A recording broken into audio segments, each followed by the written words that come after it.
Je vous laisse imaginer mon état au réveil. Il nous faut 3 dés de jambon avec de la laitue et ça s'appelle une salade gourmande à 12 €. This is So Many Talk with Is. Bienvenue dans So Many Talks, la chronique des amateurs de pop culture.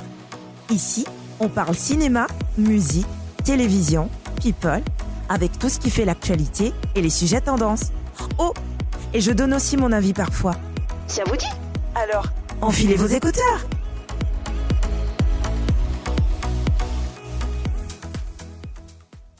Hello, j'espère que vous allez bien. Je sais qu'en général, dans l'intro, on doit se présenter, mais j'ai pas envie de vous parler de moi.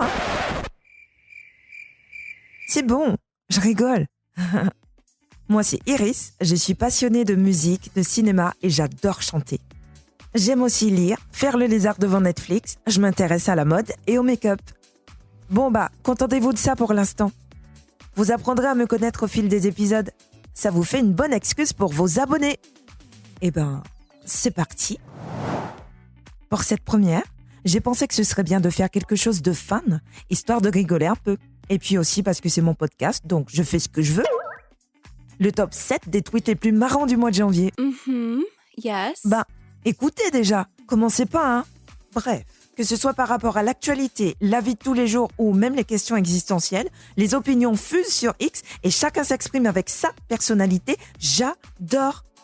Sans transition, on commence avec le numéro 7. Celui-ci, il était en anglais à la base. Je viens de refuser tous les cookies des sites que j'ai consultés. Ça fait maigrir. Cookies, maigrir, vous avez suivi, hein ?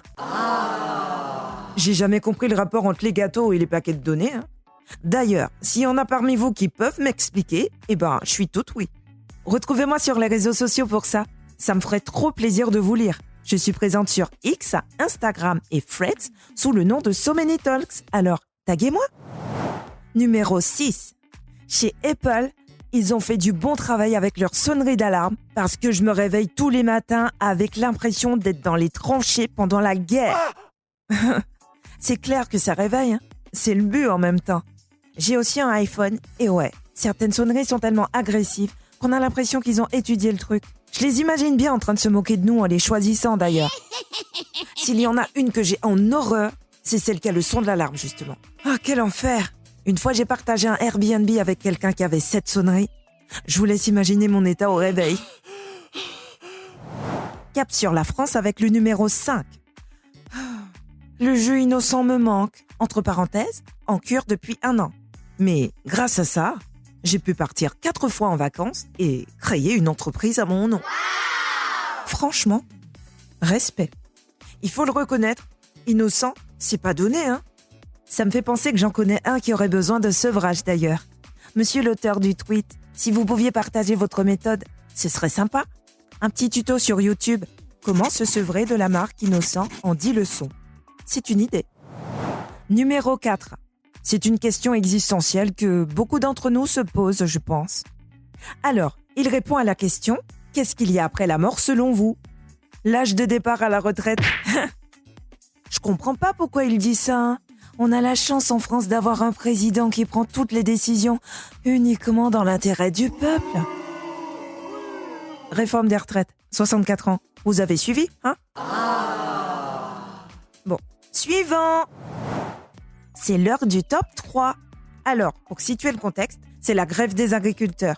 Du coup, la personne a tweeté « Karine Le Marchand qui est partie soutenir la manifestation des agriculteurs. À tout moment, elle entame un repérage de célibataires pour les 12 prochaines saisons de L'amour est dans le pré. » En effet, c'est une super occasion pour faire un petit casting sauvage.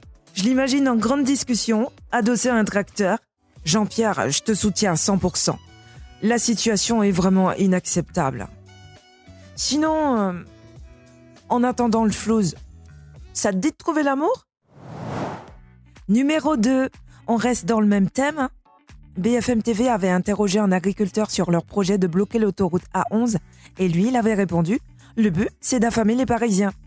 Avec cette phrase-là, le mec, il a provoqué une vague de réactions.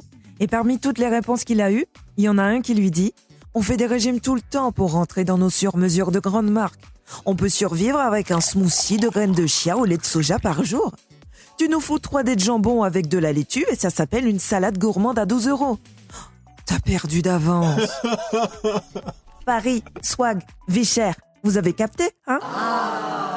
L'humour à la parisienne, j'adore. Numéro 1. Je croise un collègue dans l'ascenseur et je lui dis « Purée, j'ai des courbatures de fou depuis hier soir. Pourtant, j'ai pas l'impression de m'être trop donné, hein ?» Il se tourne direct vers la dame à côté et lui dit « On a fait un escape game hier avec l'équipe. » Malaise quand j'ai compris. Celui-là, c'est mon préféré parce que c'est le genre de choses qui aurait très bien pu m'arriver.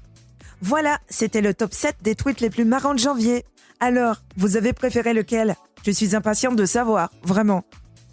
Eh bien, on arrive à la fin de ce premier épisode. J'espère qu'il vous a plu parce que j'ai pris énormément de plaisir à l'enregistrer. Rendez-vous la semaine prochaine pour l'épisode 2. Oh, attendez. J'ai oublié de vous dire quelque chose de très important.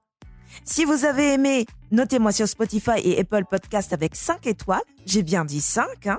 Mettez-moi de jolis commentaires et abonnez-vous. Sachant qu'on n'en est qu'au début, ça me sera d'une grande aide. Merci. Ciao. Ouais, cette fois c'est la vraie fin.